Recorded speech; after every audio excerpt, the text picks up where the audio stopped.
En los medios sigue toda la secuela de la ira, de los desaguisados de Juntos por el Cambio, que yo sinceramente les digo, no les creo. Puede ser que haya alguna cuestión personal, pero en ellos, con ese grado de cinismo, con ese grado de, además de capacidad de formación en base a alguien que ordena, y que no es Macri, estas cosas se solucionan rápido, ¿no? Yo creo que esa gente no es como nosotros, no que nos aferramos a un rencor. Se mueven por otros intereses. Milei, por su parte, en este mosaico tan raro que tenemos en estas elecciones, donde realmente estamos escuchando como propuestas una enorme cantidad de, por un lado, disparates, por el otro lado, hijodeputeces, como estas, como las que presentó Milei, en su plataforma. Básicamente propone volver al 1800. Básicamente, eso es la libertad que avanza. Eso es la fuerza que moviliza, teóricamente, según el sonido ambiente, a la juventud, a los jóvenes desencantados. Volver al 1800. ¿Cómo no se nos ocurrió antes?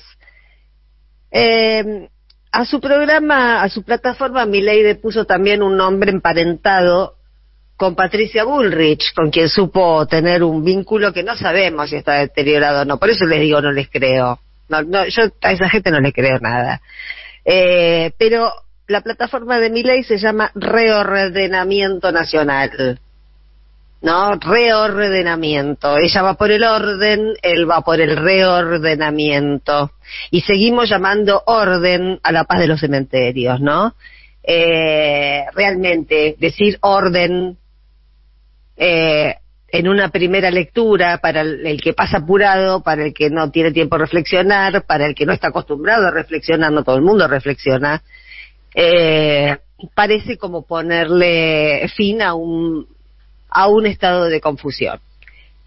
Sin embargo, orden por sí mismo, lo comentábamos estos días, no significa absolutamente nada, ¿no? El orden para ellos puede ser el más íntimo desorden para nosotros, como quedó desordenada la familia de Santiago Maldonado, como quedó desordenada la familia de Rafael Nahuel, como quedaron desordenadas las 44 familias de Lara San Juan, como quedó desordenada media Argentina cuando hubo aumentos del 1000% de gas.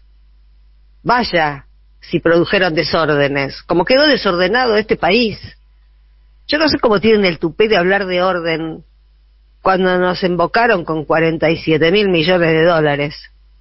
¿Qué desorden más grande puede haber en la economía de un país que es a su vez la base sobre la que descansan las vidas cotidianas de millones y millones de personas, cuando ellos fueron los tomadores de una deuda que nunca llegó a la Argentina? ¡Qué tupé!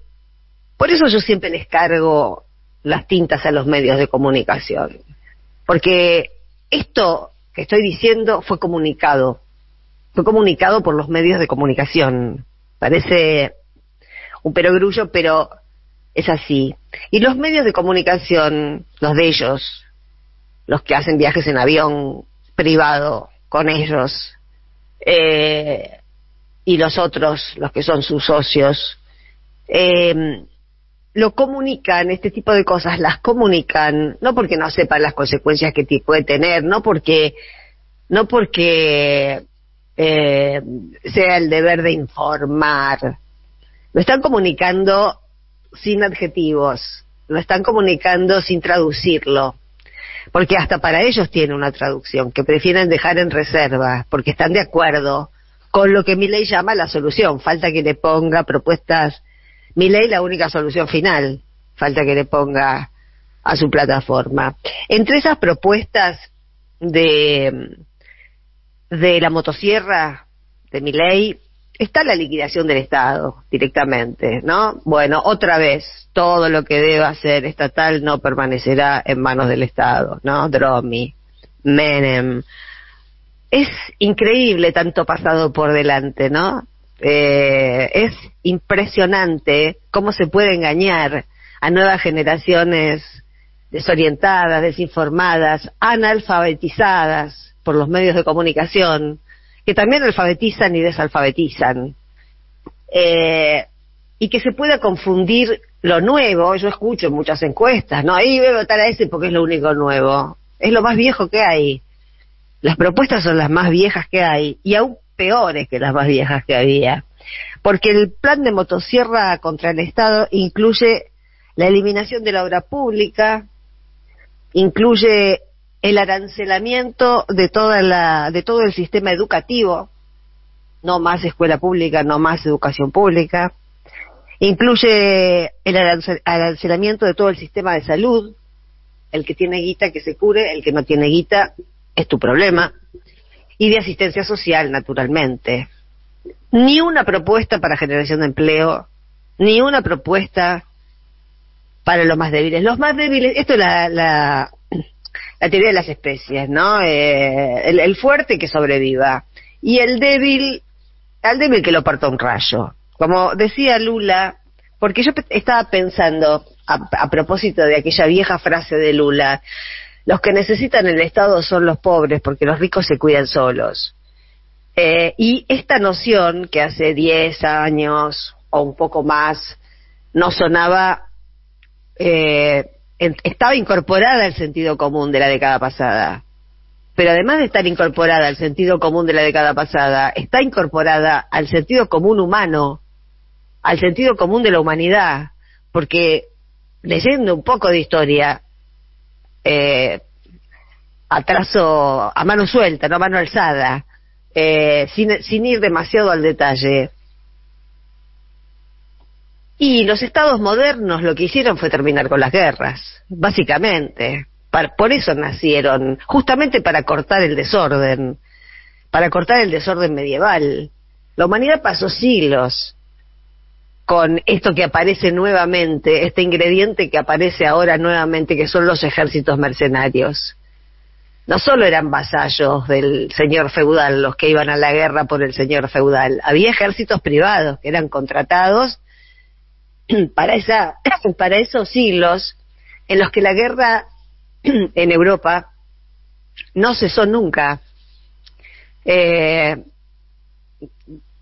Bueno, me estaba acordando de un dato del rey Arturo, pero me voy a ir muy al demonio si empiezo con eso. Pero lo que quiero decir es que, haciendo una lectura histórica a ras de vuelo,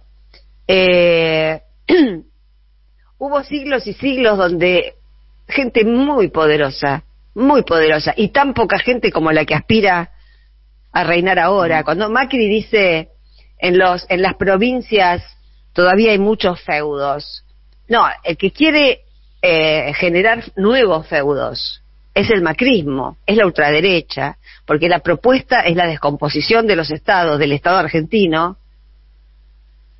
El tema de la disgregación nacional está totalmente unido, aunque no lo unan los medios, con este tipo de políticas, este tipo de propuestas para destruir, para eliminar directamente el Estado nacional. Y yo pensaba que cada vez que han atacado al Estado, que cada vez que han reducido el Estado a los planeros o a los que buscan, a los que viven del Estado, los políticos que viven del Estado. Esa es una noción surgida de los contratistas del Estado, que además le han choreado al Estado, como el padre de Macri y Macri mismo, una cantidad incalculable de dinero.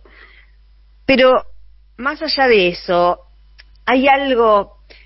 Yo pensaba que en las críticas al Estado, en esa cosa maliciosa de enfocar al Estado como el mantenedor de vagos, esto que decía Lula, los pobres necesitan del Estado, los ricos se defienden solos. Bueno, lo que tenemos son ricos que quieren que no haya nadie defendiendo a los pobres. Y como el que sale a tapar, sale a atajar a los pobres cuando hay una emergencia, como cuando se pagó el IFE en la pandemia, bueno, o en muchas otras circunstancias, o incluso con los planes sociales, que se dan cuando no hay trabajo, cuando no hay manera de comer, y que está perfecto que se den, está perfecto que se den. A veces nosotros pecamos de no defender vehementemente en público las cosas que defendemos y asistimos silenciosamente a la demolición de esas cosas, a la demolición simbólica de esas cosas. Y me parece que entre las cosas con las que tenemos que cortar y hay que empezar a hablar un poco más claro, es el tema de qué cosas defendemos, para no estar siempre con el sonsonete de la crítica a lo que ya sabemos y hasta nos aburre criticarlo, ¿no? Creo que tenemos que acumular muchos argumentos para defender lo que defendemos, y por supuesto que defendemos al Estado, por supuesto. Si hay que ponerse del lado del Estado, del lado del mercado, obviamente un Estado fuerte, un Estado capaz de terciar, como no lo hizo en estos 4 años, pero que no lo haya hecho en estos 4 años es responsabilidad de una persona, no del sistema, no del Estado. El Estado no tiene nada que ver con que se lo haya mal manejado o bien manejado. El Estado está ahí como un artefacto, creado en determinado momento, justamente para cobrar impuestos, para tener fuerzas armadas nacionales, para unir en la diversidad a muchos sectores que hasta el momento en el que se creó el Estado moderno guerreaban, porque cuando no hay Estado y no hay manera de terciar ni de encontrar algo en común entre varios diferentes, porque eso es el Estado y eso es una nación, hay guerra. Y nosotros no queremos guerra, nosotros queremos que haya Estado,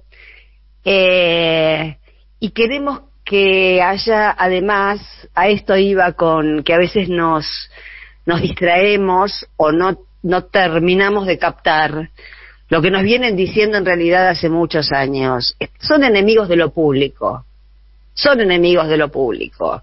Por eso con esta avanzada obsesiva que tienen con despejar el espacio público, es porque no quieren que haya espacio público, porque lo quieren privatizar al espacio público. La Ciudad de Buenos Aires casi lo han logrado. Todo lo que es una nueva frase de Dromi, no todo lo que deba ser público será privatizado. Tenemos que ser fuertes defensores de lo público, porque lo público es lo que nos queda a los que no tenemos mucho en lo privado, a los que tenemos un sueldo, a los que alquilamos o tenemos una casa pequeña, a los que no tenemos ambiciones de grandes cambios económicos en la vida, porque no nos dedicamos a eso y porque solo la plata no llega, más bien se va. Y entre otras cosas, para ir terminando, que yo veo que hay poco link, como les decía el otro día, ¿no? Parte de la tarea de un comunicador es tratar de asociar las cosas para hacer más fructífera la comprensión de la realidad. Yo les hablaba el otro día del juicio, de la Comisión de Juicio Político y de la declaración de Silvio Robles. Un papel vergonzoso cumplió, además de estar cagado en las patas, porque evidentemente es un lugar muy sensible el que le tocó ocupar, y bueno, se lo buscó, habrá tenido grandes beneficios a cambio, ¿no? Pero hoy lo estaba escuchando a Layola, el gobernador, el electo de Córdoba, el que dijo los pitucos de Recoleta, y ahora amplió y también les dice los maestros ciruela.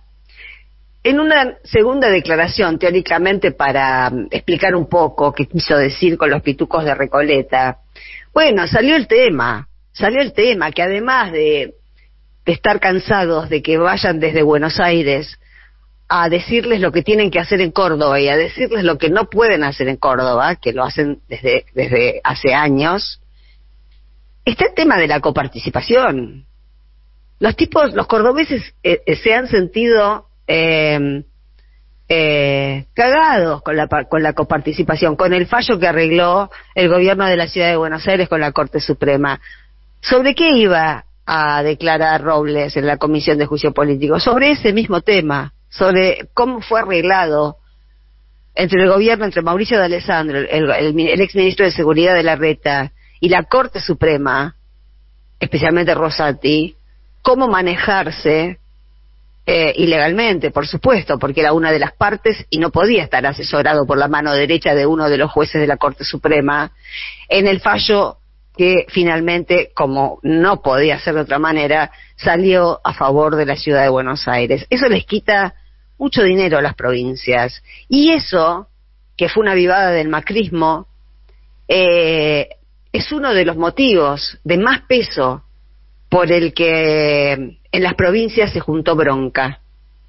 Porque es indisimulable